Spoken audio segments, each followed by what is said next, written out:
What an incredible view. So the trail gives you two options. The Ridge trail or the easy blue trail that reconnects with the AT. Take the Ridge trail. We're about 25-30 miles past Hot Springs. Take the Ridge trail, it's worth it. Whoever Howard is, Howard McDonald, you know how to build a trail. This was awesome. Those views up there were intense. I had to cut halfway down though.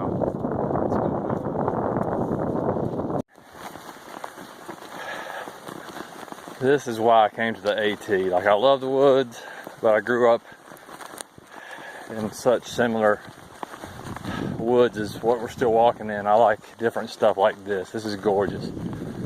The red, like briar-like twigs on the side of the little road in the path. Just a color contrast, just gorgeous. Very cool. All right, y'all. It is 11:53, March the 6th, day 19. 14 miles in. Just got to this shelter. Don't even know what it's called. Flint Mountain Shelter is where I'm at right now. Still got another 8.8 to go today to get the 22 in.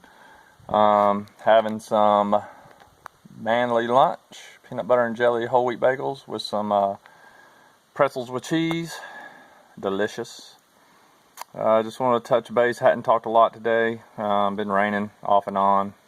Said a lot yesterday. Blah blah blah. Anyway, I hope everything's going good. I'll catch up with y'all later. Hopefully do an end of day wrap up today. We'll see how it goes. So just got done eating lunch. Funny thing happened. As y'all know, I got a little turned around this morning. Had to redo part of the trail, which is just aggravating as crap. 2,189.5 miles is enough without screwing up and having to walk one extra mile. Well, I'm sitting there eating.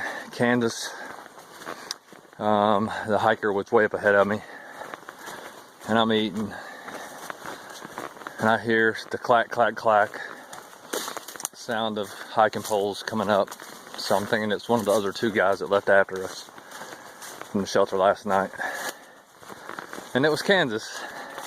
And he gets up to the shelter and he throws his poles down. And I knew what had happened because I saw there's this turn in the trail where they reworked the trail, and there were some bushes that they had laid down over the old part. And then there was a little arrow. Well, he missed the arrow pointing down instead of up. So he walks around the bushes, and since it was the old trail, there were still white markings on the trees. So he walks miles up this mountain to finally realize that he was on the wrong one. And he's hyper competitive, just like me. And it really got to him. But again, that's why the challenges out here weigh heavily on you sometimes. But as soon as he got to the shelter and he could vent with somebody like me, and then Stamp showed up, then you just laugh about it, and it helps you get over it. And then you move on down up the trail, northbound. So anyway, I want to share that with you. Poor Kansas, poor Lee Riser. Got a few extra miles in today, but still motivated, still pushing northbound. Hey, here's another tip that I'm struggling with. For all the past military folks, this one's hard, at least for me. Once you get past the tough water spots in Georgia, and those kind of condition you to carry more water, but after that, man, there's plenty of water. Do not carry more than about a liter. I've got a 1 liter bottle and I think it's a 0.750 liter or whatever. And I stopped earlier today and I filled both of them son of a guns up.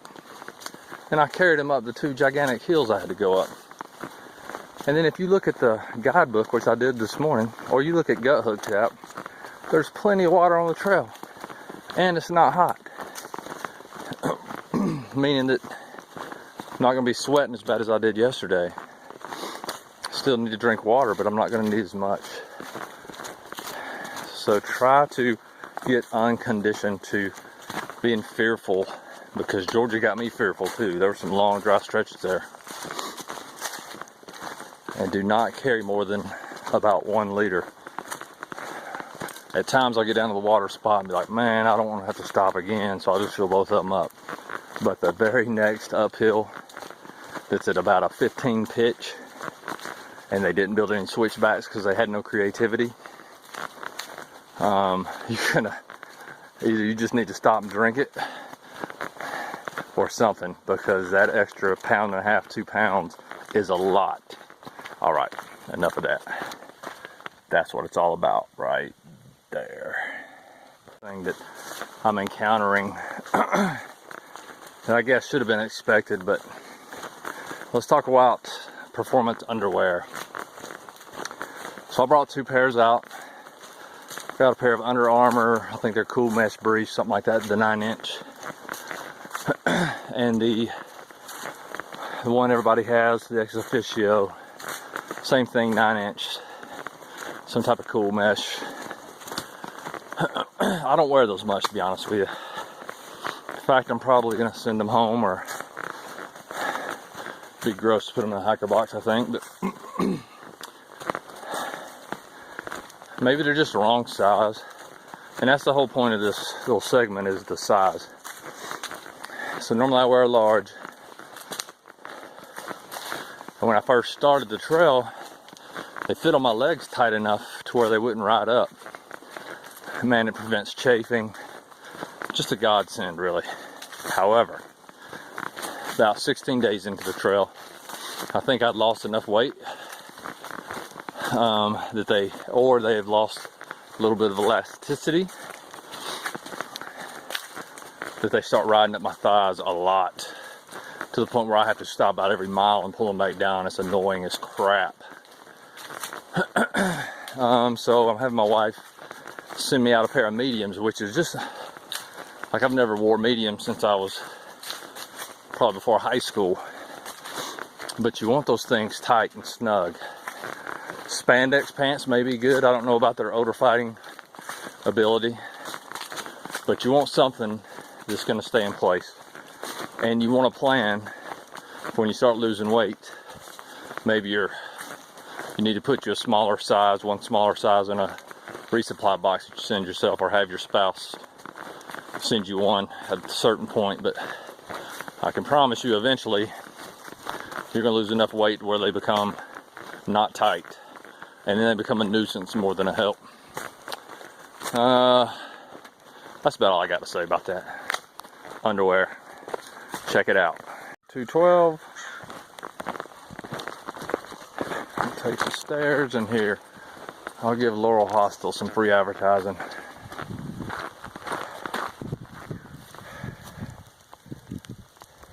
Alright, Laurel Hostel, there you go. Good luck. Hey everybody, making the climb up from the last road that I filmed. Woo, sorry, it's a big one. Anyway, thought the waterfall behind me is cool.